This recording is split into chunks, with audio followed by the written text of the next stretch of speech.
Hi everyone, I just wanted to go live here with my man Spencer. I just finished my episode of this week's Sacred Tree Soul Sessions with Maggie and Lindsay, all about addiction, yoga for mental health, but it really got me thinking because a big topic in our household is social media addiction. Huge. So I invited Spencer to come on and hop on with me and just talk a little bit about social media, our evolution with our relationship to our phone, to our computer, to just social media, and also how we're using it. So we wanted to share a couple of tips today. So as you guys hop on, just let us know in the comments that you're here. Feel free to ask questions.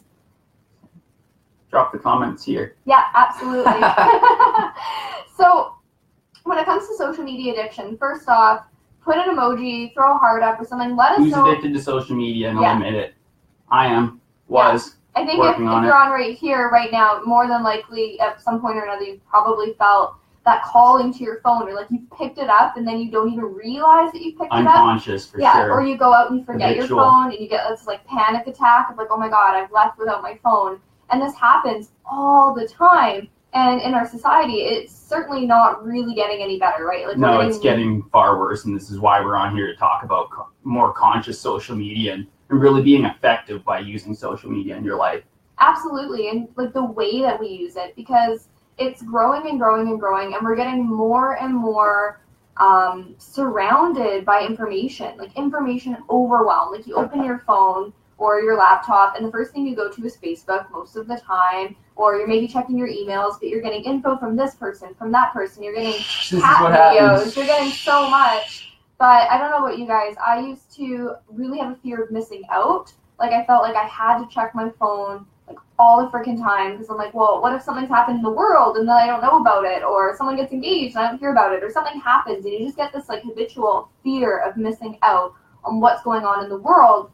And sometimes I think we get pretty disconnected from what's going on in like the real world in the present moment, like right now. So this is where I kind of wanted to hit on the fact too that social media, we're not anti-social media. We're on Facebook right now. Actually, quite the opposite. I love Facebook. I love social media. Yeah, it's an amazing business building tool. It's an amazing connecting tool. It's amazing for staying in touch with people and also meeting new people. Some of my deepest friendships that I have right now are people that I've met off of Facebook.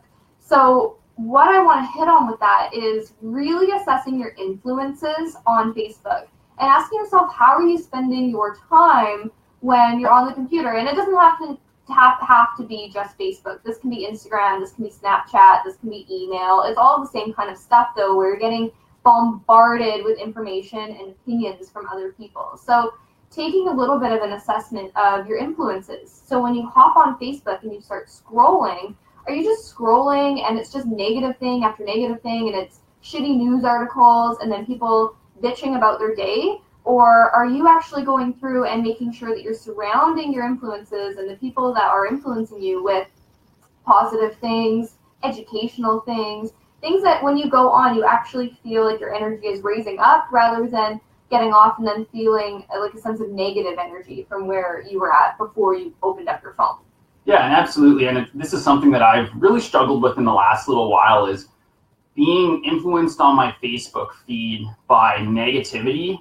And there was a big disconnect for me around why I was going on social media. And obviously we're going to get into spending too much time on there, but I was going on looking at my feed, putting down my phone, and my anxiety or, situational depression or just my overall state would be super shitty. And you wouldn't even really notice it because it was something that was happening so often. And part of my social media journey has just really been in the last 3-4 months, just stepping back from how frequently I'm on social media and really looking at what's on my feed. So about 2 months ago, I did a full feed overhaul where I went through and got rid of every single thing that if I looked at it, it was gonna give me some sort of negative, not great vibe.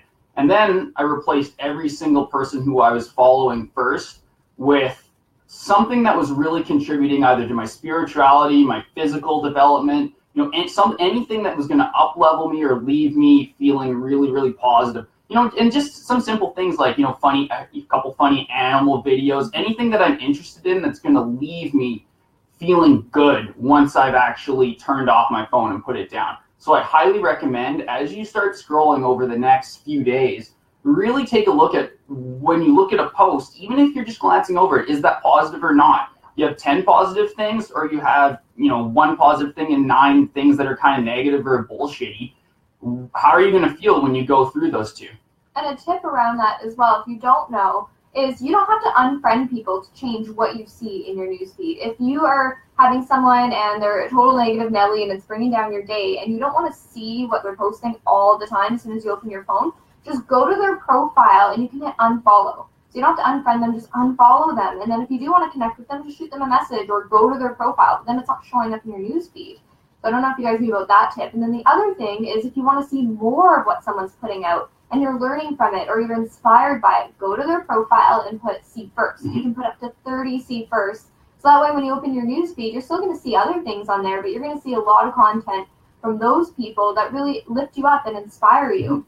Now, so I was just going to give a shout out to my man Zen on there, who is a really good friend who, I actually had the pleasure going down and spending some time in New Mexico with in the past probably about 2 years now. Hadn't really known him, but met him through Facebook and Mountain Obsession and a few things from there. And it just goes to show that there is a lot of really powerful, amazing friendships that can be built through social media, to the point where, I'm ending up road tripping 2,000-3,000 kilometers in my car from where I am to go hang out with one. And, I've only hung out in person with him once, but it's established a friendship that's going to last a lifetime, I know. And multiple trips are coming down the pipeline, and just really that connection of knowing that there's, you've connected with someone from somewhere so different from you and built a friendship. So that's one of the huge positives of social media. But we're going to talk a little bit more about some of the real drawbacks of social media and some of the things that are starting to negatively impact us, just so you can be a little bit more conscious around it, because there's definitely some negatives that come with the social media.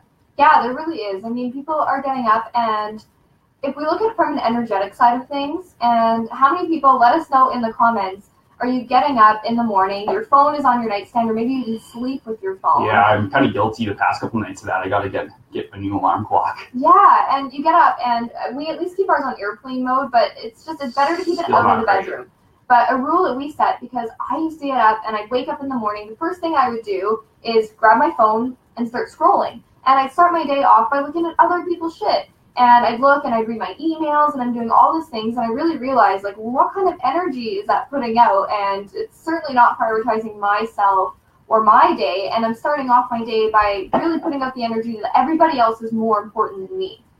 And I was finishing my day in the same way. I was on my phone all the way up until I go to bed. And then while I was in bed, I was watching Netflix in bed, on my phone, messaging with people, scrolling Facebook. And there is a time and a place, I really, really think, for that. And there's even, if you look at the scientific side of things, there's all these studies out there about the effects of social media, about screen time, and blue light. Oh, man. Screws with our sleep. So one rule in our household, which, like Spencer said, we've kind of broke over the past few days because his phone's been in our bedroom as an alarm clock.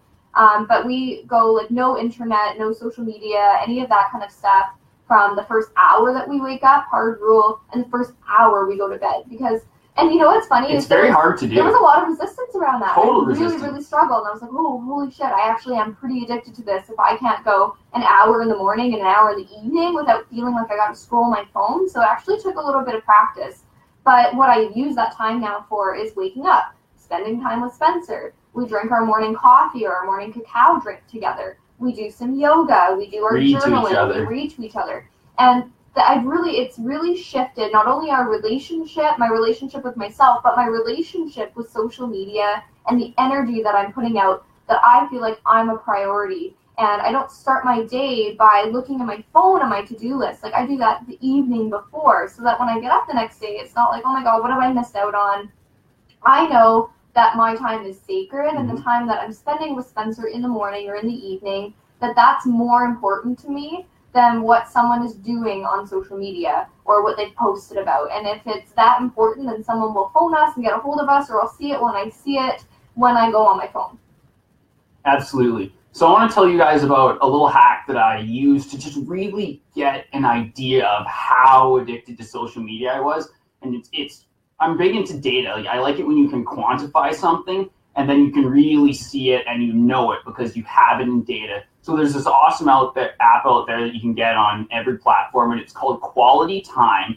It's free. And what it does is it shows you a timeline of when you turn on your phone, what apps you're using, and how long you're on them for. So you don't have to go scrolling through a huge play-by-play of your day, but you go every day to the stats section and look at how many times did you turn your phone on? How long were you on your phone for the day? And my results were staggering. I didn't even think I was on the phone that much, but when you start getting into it, before you become more mindful of it, it was like on there for 5.5 hours, didn't even think about it, turned on my phone 230 times. Think about that for a second.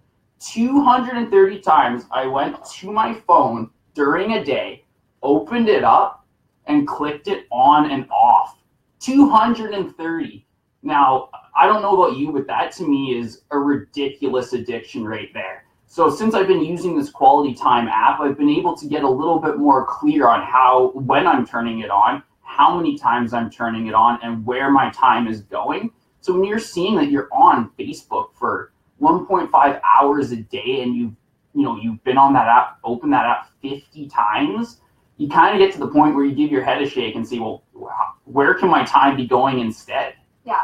And I think one thing that I want to touch on too is that Facebook is designed to be a social network. And what we do a lot of the time on Facebook, like Therese said, is scrolling is exhausting, even if it's positive. And we're scrolling and scrolling. And so what I think happens a lot of times is we're mindlessly scrolling, right? Like we're not even engaging with the people that are, we might throw a like here and there, but we're just scrolling, totally zoned out of our world and not really even connecting with them in theirs. So what I try to do to be more mindful, if I'm feeling like I want to engage and I'm on Facebook and I picked it up and I'm like, okay, I'm scrolling again, I take the time and I actually, I connect with the people that I see things. So I like something. Say hi. Yeah, I say hi, or I actually comment something on their post. I don't just say, okay, cool, or wow, or like button. I say, wow, like that is so amazing that you're doing that, Spencer. I did this before. And I use it to actually connect with people. And that's what's really exciting to me, is connecting and getting to know the people that are on my social media, or someone shows a cool nature picture or an adventure shot. Like Spencer's all over that and about that.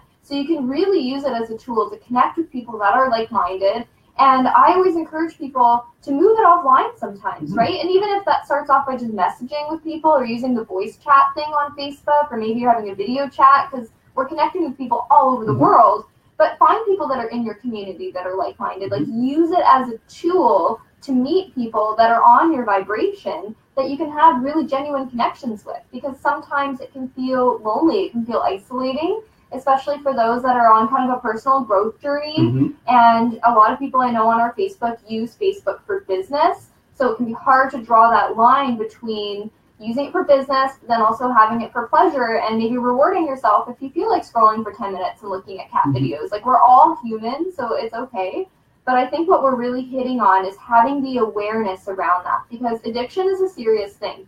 In the Facebook soul session that I was just doing a few minutes ago, we talked about everything from mental health to alcohol and drug addiction to food addiction, which is something I've struggled with a lot over the years, shopping addiction, codependency. Like the list of types of addictions are endless, but the thing with addictions are they're always deeper rooted.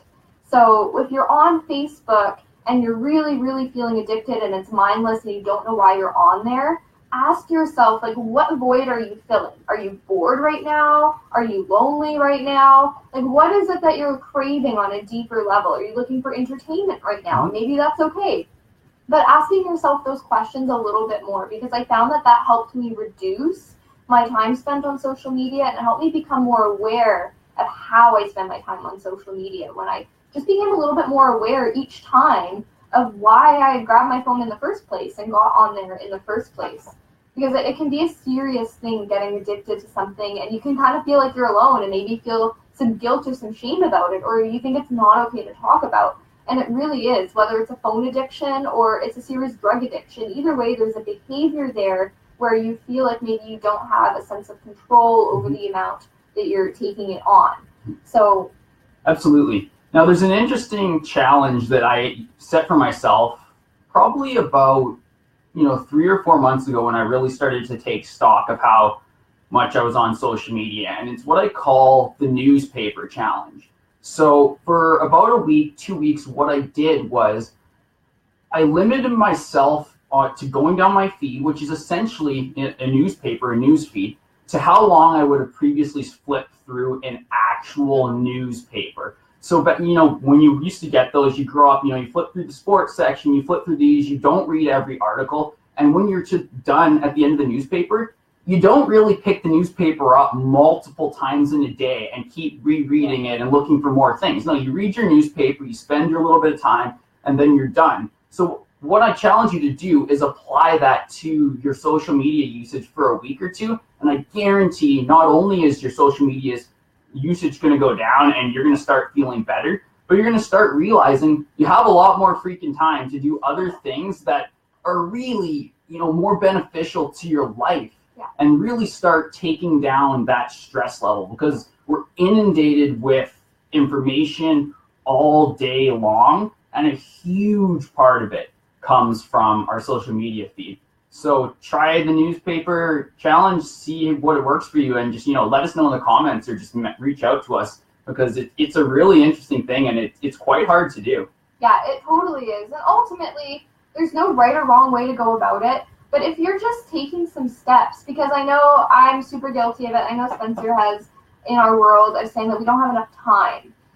We all have the same amount of time. We have lots of time. The exercises like that, and you get those awarenesses, whether you're doing the newspaper thing, you're tracking it in an app, you're just becoming more aware to where you're putting your time.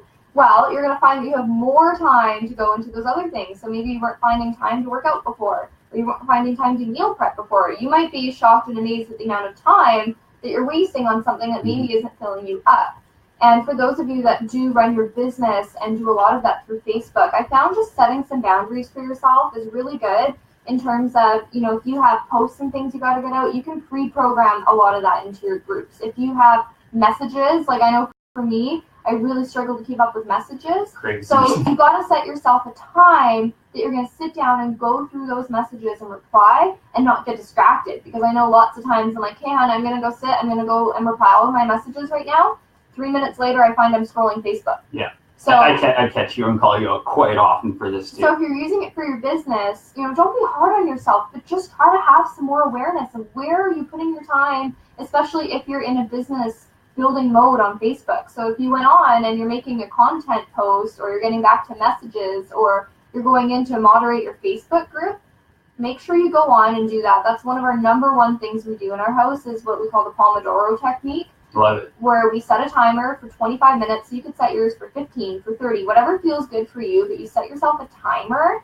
And for that time, you're working on that one task. So it really helps, because there's no reason why for 20 or 25 or 30 minutes that you can't work on something and not get distracted from it, right? And then start scrolling Facebook. So I'll set my timer, and if I'm doing messages, doesn't mean I get through them all, but I'll set my timer for 25 minutes so I'm present, because that's the thing for me as well. I don't like to reply to people's messages or engage on Facebook if I'm not present, right? And I'm just mindlessly scrolling or doing 5 things at once. So you can use it in a way where you're really, really present. So you're actually giving your energy and you're giving yourself to that person that you're responding to. And then after that, you've got your 5-minute break, go for a walk, go have a coffee, go to the bathroom. Maybe that's where you do your mindless scrolling, and then you enjoy that time. But you have to create some boundaries between business on Facebook and then also your free time if you want to scroll and just connect with people on Facebook. Like, they're two very different animals. Yeah. And I find that they can overlap. And then people that are building businesses more and more and more on Facebook with network marketing, with all sorts of different shops and cool businesses, with coaching, but then people find themselves almost overwhelmed because they're on social media so much. And then you add in just the general addiction that everybody has with the fear of missing out and everything. So just start, I would say, with what Spencer suggested, and tracking a little bit more of where your time is going, how much time are you spending it, and what areas are you spending it when you go on your social media. Absolutely. Now, I'd like to just talk a little bit more too about the idea of that Me Too phenomenon, where people are addicted with sharing their lives on social media, and that whole degradation of the sanctity of what's going on in your life and other people's lives, and the life of your babies and the life of your friends, and just how people are just posting all kind of things all the time to get likes and just how that's affecting us. So I'm going to let you take over and talk a little bit about that whole idea of how Facebook is, designing to click things and like things, and everyone's just sharing every detail of their life, and what effects is that doing on to people, Jenna? Yeah, if you guys haven't watched the Black Mirror episode about this, we watched this a while ago, and then I had this realization. I was like, holy shit. This is what's happening. Like, this is what is happening, right? Because we get that adrenaline rush when someone likes something, and I'm the same. I don't know if anyone Dopamine else hit. Comment or throw an emoji up if you've ever been guilty of posting something and then contemplating deleting it because you didn't get enough likes, or no one liked it right away, or you're like, oh, I'm not getting any comments, like maybe I should delete this. And you start feeling like this in your heart. And that's when you know you're addicted. Yeah, exactly. So it can be like really, really affect how we're running in our day when we're really like consumed by our Instagram likes and all of this. And then it makes you really wonder, like, why are we putting it out? If it's supposed to be, yes, a social networking community. Feel good. Yeah, we want to feel good. And I share things because I want to connect with my tribe. And I think when we put out things where we really authentically show who we are, and we talk about like how we're on a Facebook Live, like this is meant to provide value and connect with people that are feeling in the same thing as us. And I think that sometimes when we just get so wrapped up with how many likes we're getting and stuff, we're kind of losing the purpose of why we put it up in the first place, right? And we're worried about what other people think, and then we get wrapped up in the whole judgment aspect, and it can then really actually have a negative effect on us where we're feeling less self-worth, we're feeling less self-confidence, we're comparing ourselves to others. And the thing is, when we're posting on social media, a lot of the time you're posting the highlights, you're posting the positive stuff, you're posting the good stuff. A lot of the time you're not posting the struggle, or you're not posting how you got there. People see how Spencer and I sold everything and we left and we've been on these grand adventures and we've got our businesses, but people don't see the behind the scenes work of everything that goes into it. Yeah, it wouldn't be so glamorous if you saw the absolute day-to-day all the time. Exactly. And I have no problem ever telling anybody about the blood, the sweat, the tears that go into these things. But I also have to remind people that no one likes to hear the nitty-gritty. You're not going to post and say, oh, I woke up, I'm having a shitty day. Well, some people post that, but those are the people I unfollow. But I don't like to post on there and say, like, all my negative crap. I put on there the inspiring things, the positive things. So we just have to remember that what you're seeing on social media is never the whole picture. So we really can't get too wrapped up with, oh, they have the perfect life because they're posting the great play-by-play. Absolutely. And I think that's what can happen a lot of the time. So really just getting real with yourself and getting real with the fact that we can't really compare ourselves to someone's social media reality, because we're all on our own journey. We're all on our own pace. And you just cannot compare yourself to somebody else when you don't know what's going on behind the scenes. So how much posting is too much, Jenna? Well, I mean, in terms of Facebook algorithms, if you're posting more than 1 to 3 times a day, like 3 times being your max, you want to space it out so that it's at least 3+ hours between posts, even more, in terms of if you want people to see it. And if you're thinking like this, we're talking for like business growth and stuff like that. Yeah. And then in regards to just actual posting on Facebook being too much, I think it's just when you get to the point where you feel like anything that happens in your day, you gotta post it on social media, or you're stopping in your real life and your day-to-day activities, and you're like, you gotta stop here and get the perfect picture so you can instantly upload it to your Instagram. Like, I think that's too much. And I'm not saying don't take cool pictures to upload on your social media and don't share, because clearly we do a lot of this.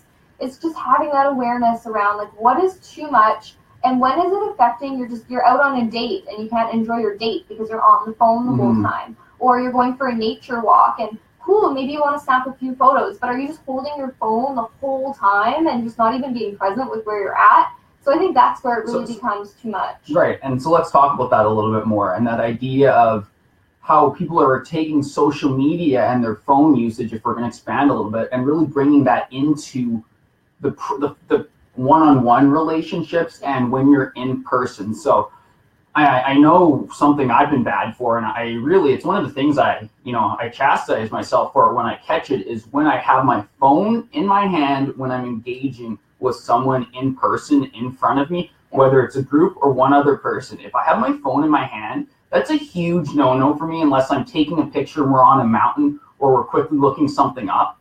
But even then, just put your phone away and really connect with the person in front of you and not have your phone in your hand. Yeah, absolutely. And if you go out and about, just be okay with putting your phone away and just honoring, like, when it's one thing if you're sitting alone in a doctor's office and maybe you're doing the scrolling at that point. It's another thing if you're out on a date with your partner or you're meeting up with your girlfriends that you haven't seen in a long time. And there's literally no need to have your phone in your hand while you're doing those things, because we all have Vibrate, we all have the ringers on, so if you've got kids at home and there's an emergency, like, people can still phone you and get a hold of you, but it's like that just in your hand, that constant scrolling, where it really makes you question, like, where are you prioritizing your time and your energy? And it makes me question, like, where did the sacredness go with valuing how we spend our days, essentially? Absolutely. Yeah. And for me, it really comes down to the concept of, am I respecting the other person's time and energy that they're giving me to converse? And if they're not, then if it's not because I have a phone in my hand, there's a huge disconnect there, which is something, I work on it a lot. I definitely catch myself. And it gets to the point where we just start establishing a few basic rules. And honestly, it's just respectful rules where, we go on a date, we put our phones on the table and we just don't touch them. Even when I know Jen is pretty bad for this, where she likes to know right away, like, if we talk about something, and I'm the same way to an extent too. And we'll be like, oh, let's just look it up on Wikipedia. But no, we say, if it's really important, we're going to remember it. We'll write it down on a piece of paper and we'll look it up, after we're done our meal, after we're done our walk, after we're done our date.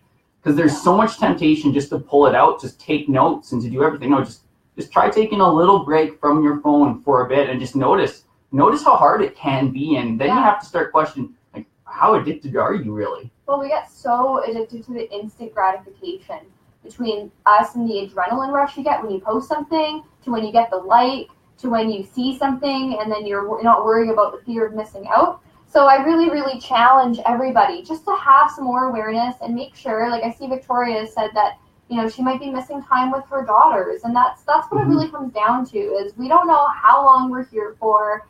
And social media is going to continue evolving and evolving and evolving. And they're going to keep playing with their minds more and more. Yeah, and it really, really influences us, right? So you want to be aware of what is influencing you, not only with how much time are you spending on social media, and to the deeper rooted, like, why are you so addicted? What do you feel like you're lacking? Are you lacking support in your day-to-day life? Are you lacking self-worth, self-respect, confidence? Because when we are on confidence is huge. Confidence is huge, right? Because we want to get the likes and then we want to feel justified with the things that we're doing. So we have to stop and just ask ourselves a little bit more, like, are we having fun with social media and sharing things? Or are we scrolling because we don't want to miss out on things and we're getting anxiety at the thought of it? So really just doing some self-contemplation in that area and taking some small steps. So looking into the apps that Spencer suggested is a great starting point. Looking, when you scroll your news feed next, just take a general count. Like, are you getting positive vibes from it, or are you getting negative vibes? And see where you can start unfollowing or seeing first with certain people, so that at least when you are on there, you're making sure that it's good content that is lifting you up and not dragging you down. And ultimately, too, I find for me, like, we go on Facebook not to buy things. We don't go on Facebook to buy things. People go on Facebook to be entertained, right? And to do the connecting and sometimes just, like, the mindless scrolling. So if you find on there that you're feeling like you're in a sales shop, again, like, I've done a lot of unfollowing if I see people that are just posting about their products all the time. And as someone that's in network marketing and has multiple businesses, I find that's where it really comes back to what was Facebook designed for. It was designed for connecting, not for selling. So you can still use Facebook as a business tool, but that's, again, where you get into that gray area of how are you doing your business and how much time are you putting into it, and then are you still valuing your time where you're doing things outside of it? Yeah. So absolutely. I think we'll wrap it up with that. But I really want to thank everyone that joined us today. I saw there was a lot of comments, a lot of people hopping on and off. So if you found value in this, just let us know in the comments, because Spencer and I used to be doing a lot of lives together. Yeah. And we're going to start committing to doing some more and just sharing some topics around things to do with just living a conscious lifestyle, living in alignment, stop feeling stuck in your life. So we're going to be exploring some more of those topics, and I get to have my man join me for some of those. So I'm really, really excited. So if you're catching this on the replay too, let us know. I'm just really curious if this is something that other people have really found that they've struggled with and that they're becoming more aware of. And if you have any tips, share them in the comments as well, because a lot of people that were commenting are saying that, yes, they are struggling with social media addiction in some form or another. So yeah, and I just want to leave everyone with the final thought of, I had really went from being fully addicted to a hard stop where I actually did no social media for a while, and I found that really good for me. Detox. But I also found that I swung too far to the other end, and I almost dropped off the grid to the point where people were texting me like, where did you go? Because they're so used to seeing me on social media. So I really challenge you to just think about where you are on the spectrum, how you're using it in your life, and don't be afraid to take a little detox, but also don't feel you have to cut it out 100%, because I did, and I actually found it affected my life because it's such a great way to connect. So it's all about finding the balance. Yeah. It's all about just being conscious of whether you're clicking that button for instant social gratification, and really just remember that it's here to connect you with people. So focus on making those connections, and then take it offline. You'd be surprised how much more fun it is to meet people in person, go hiking, talk on the phone, or get it right off and Zoom and do something like that. So just a few thoughts to leave you with. And on that note, we'll let you guys go, and we'll be back on pretty soon. Okay, thank you so much, everybody, for joining us. We're wishing you an amazing weekend from Spence and Jenna.